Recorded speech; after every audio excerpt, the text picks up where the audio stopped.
Okay, we're going to add to the ways we can use integration to find volumes. And we've been doing volumes of solids of revolution. So we've taken areas and revolved them around certain axes, either the x or the y-axis or some other line.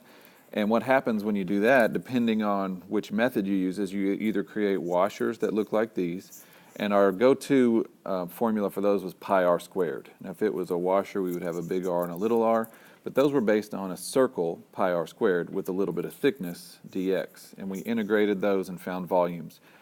We also could rotate shapes, rotate areas around an axis of revolution, but find that volume with the shell method. And the volume of one of these shells is the circumference times the height times the thickness. So we came up with 2 pi times radius times height. That was our go-to method. And the dx was the thickness of the shell. We're going to find a way to find a volume now that is not revolution. We're not going to be spinning a shape around any axis. What we're going to do now is take a shape in 2 dimensions in the xy plane, and we are going to imagine the volume coming up out of the ground. So I've kind of drawn this bottom figure down here to illustrate in 3D what's going on. So we're coming up out of the paper or out of the ground and creating the shape working its way up. So what we're going to have is a 2-dimensional region, which is this kind of oval shape in black at the bottom. And then they're going to tell us what the cross sections are. So maybe if they said this figure has cross sections that are equilateral triangles. So try to sketch in green what that would look like. So my smallest equilateral triangles would be on the ends, and whatever the distance is from one side of the graph to the other, that will be the side length of this equilateral, and it'll come up out of the paper and then back down into the paper. And so you're going to have your biggest triangles through the middle, these taller green ones, and then you're going to have small ones on the end again down at the other side. And what you create is this 3-dimensional shape where the peaks of all these triangles add up, and they come up to a point. So it's kind of hard to describe this 3D shape, but it's curved in nature because the 2-dimensional shape was curved, and it has this ridge line up across the top, and it's got these straight sides because they're all triangles. You got straight sides coming down this way, and then straight sides going down the other way. But the thing is, this is called a known cross section, because no matter what, when I slice this thing, and this would be perpendicular to the y-axis, and that will be given also. If I were to get out a knife and cut this thing and look at this cross section, look at it from the side, I would see an equilateral triangle. So that's what we're going to learn how to do in this video, to find volumes of solids with known cross sections. So we had our go-to for washer, pi r squared, big R, little r. We had our go-to for shells, which was 2 pi radius times height. And this one's the easiest of them all. All you need to know is to integrate the area of the 2-dimensional cross section. You're going to be told what shape it is. Is it equilateral? Is it a semicircle? Is it a square?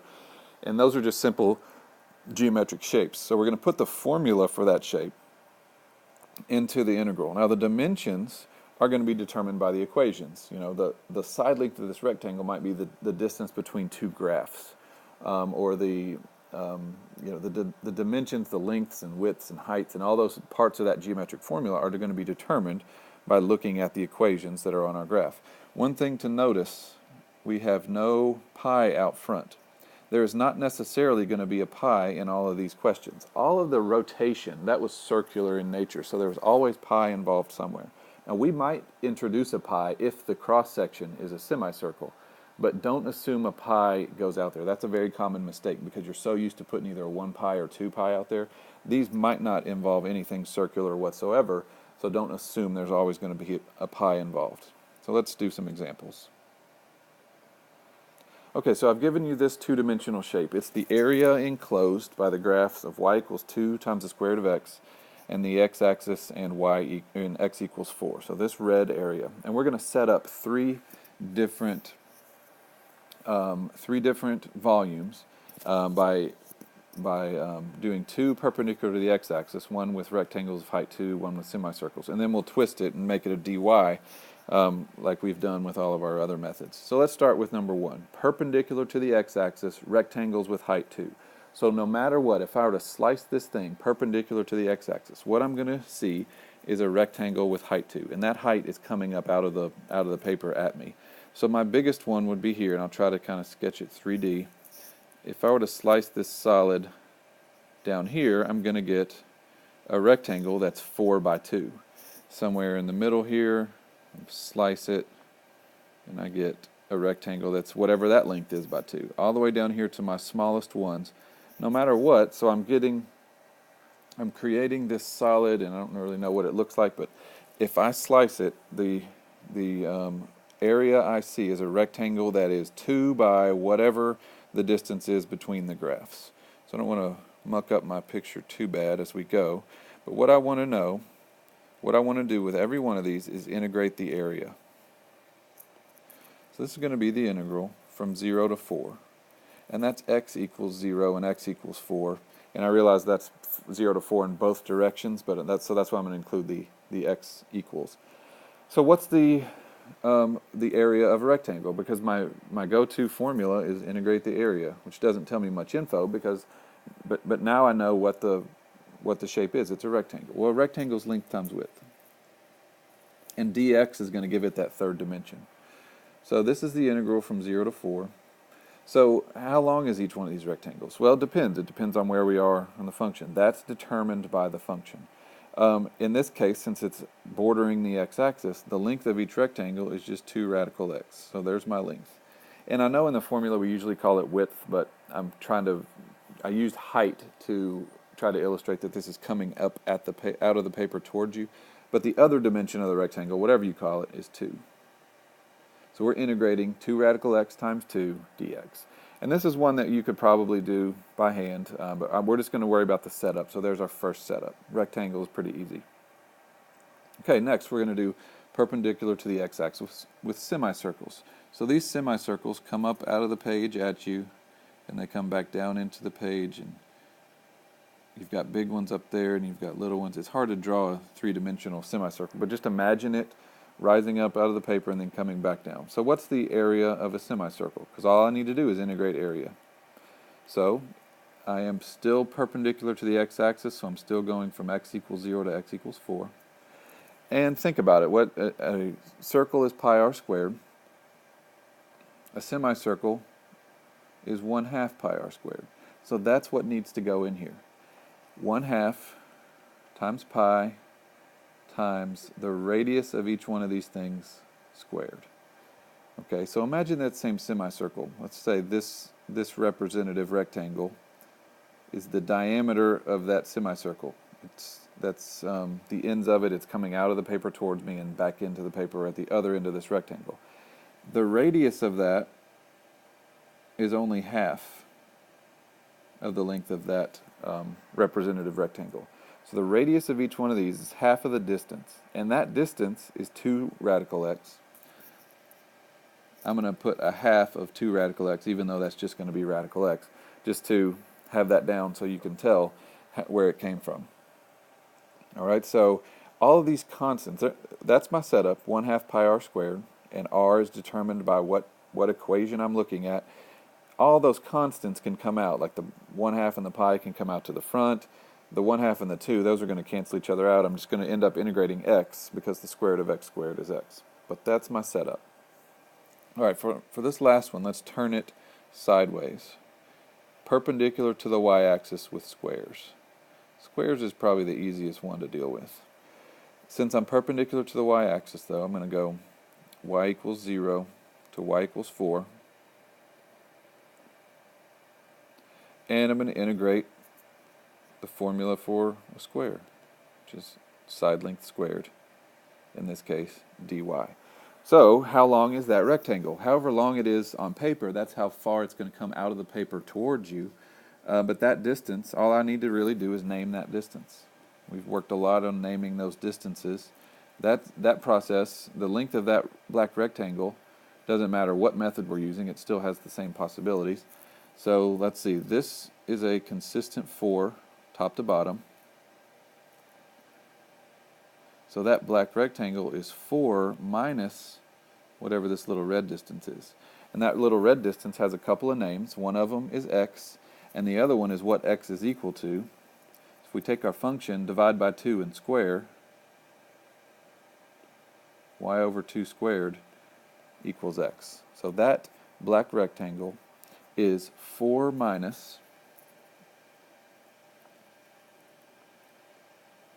y over 2 squared, all squared. The side length is 4 minus the function. A square is side length squared. So this is our setup to get perpendicular to the y-axis with squares.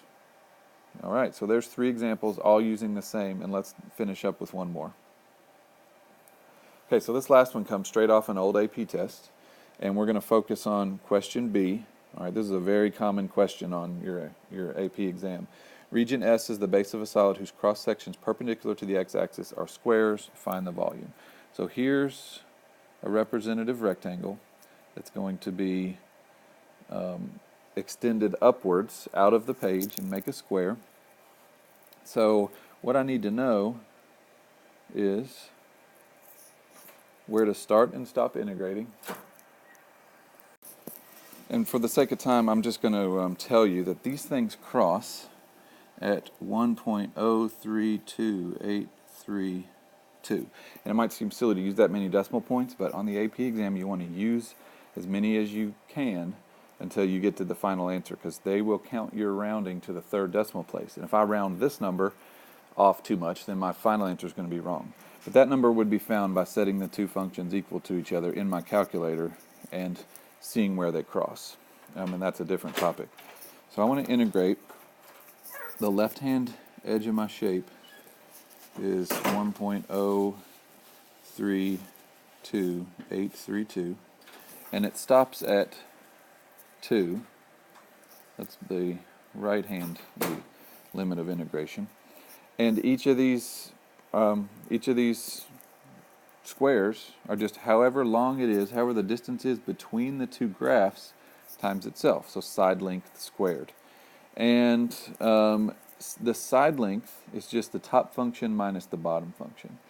And let's see, the top function, the x to the 4th is going to be on the bottom on this region that we're looking at. So this down here is g, and this function up here is f. So that red rectangle is just f minus g. So this is going to be side length squared dx, and the side length is just f of x minus g of x. And on your AP exam, you don't have to recopy big long functions. If they are named, they are defined in the question as f minus g. So you can just leave it like that. And this is obviously a volume you're going to find in your calculator. But if you were to type this in, and when you type it in, you're going to type in the function f and the function g, and you're going to get 1.283. So I would encourage you to type that in and get that practice in. Using your calculator is very important, and it's important that you know how to do these things, and the best way to get good at those is by practicing along the way.